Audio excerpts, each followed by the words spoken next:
Magandang hapon, magandang umaga mga kaibigan. At nagbabalikan niyo po lingkod Dan Gun Ride. At ngayong umaga ay pupunta kami ng Quezon City.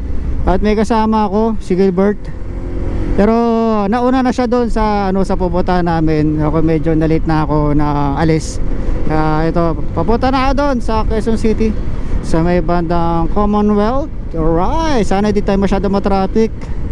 At di pa naman ako late, no? Makakaabot pa naman doon sa schedule.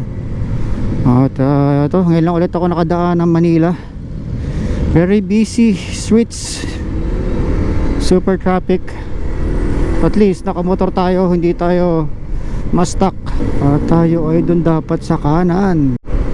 Pagpapos ko na mga kaibigan.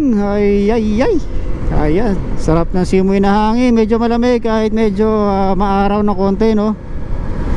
Sarap magmotor. Ba talaga pag magpapasko merong excitement kang pakiramdam.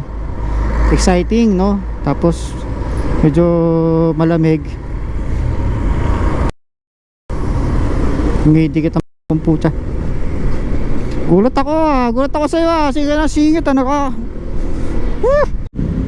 May mga riders, no, na pagdating sa stoplight doon humihinto kung saan merong lilim, no? Ako kasi pag ganito, dito talaga kung saan yung pinakahangganan. Kasi nakakaperwisyo tayo. Tignan mo yung babae doon sa likod, doon siya sa mismong lilim. Hindi ko naman sila masisisi kung ay talaga nila sa init. Pero nakakaano kasi sa traffic, no, imbes na makausad, mas lalong umani yung traffic. Pero kung ikaw, alam mo, magmumotor ka, kailangan handa ka palagi na tayo palagi mainitan. Mamaya titingin tayo ng gulong kung makakadaan pa tayo doon sa Banawe. Uy, nangyari. Kasi malapit namin, madadaanan na rin namin mamaya yun. Parehas manipis na yung gulong namin ni Gilbert sa likod. Pinakita kaming gulong Eurogrip, nasa mga 2.7. Kaso bago sa pandinig namin yung mga Dunlop na gulong na pang-adventure nasa 4,000 plus, 4.3, 4.6, medyo pricey, di ba? Dadaan tayo ng Banawe at mamamalengke tayo o magkakanbas tayo ng mga gulong sa Palengs. Uy, pa dito nagpark. Pwede pala yun. Dito na tayo sa may underpass, sa may ano pa to?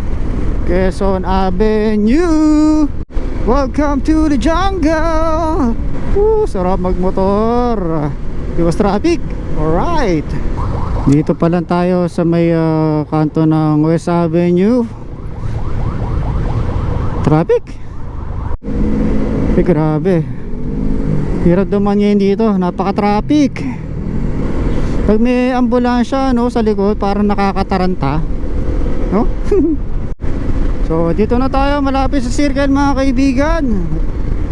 Ito mga 2 oras, diba? Nakabot tayo mga 2 oras. So sabi, after daw ng Commonwealth, yung susunod na roundabout exit, doon daw tayo. So Visayas Avenue, here I come. Hanapin natin si Visayas Avenue. First thing kong dadaan doon kasi meron daw doon daanan sa likod na UP Techno Hub. Visayas Avenue, saan ka? Ito Visayas Avenue na mga kaibigs. Mga kaibigans, nakakaanaan tayo rito. Tapos pagdating daw na Central Avenue, kakanan ulit. Kasi dati ginagawa ko, pag papunta ako ng UP Techno Hub, dumadaan pa ako doon hanggang doon sa Iglesia ni Cristo, yung malaki Iglesia ni Cristo sa Commonwealth tuloy, o doon sa Commonwealth. So napakalayo ng iniikot ko. So ito, sabi sa akin, meron palang daan dito sa likod, Visayas Avenue, and then kakanan ka sa Central Avenue. So nandito na tayo sa Central Avenue. Ano ba sabi ni Gilbert? Teka, tawagan ko nga.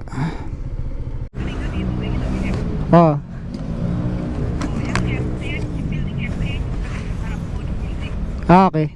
Oo, kita ka. Sige, sige. Ah, sige. Okay. Sige, sige. Okay, nandito na tayo. Ayusin ko lang yung mga gamit ko. Okay, sige. Barin ko lang tong helmet. Oh. Okay. Sige, sige. Okay.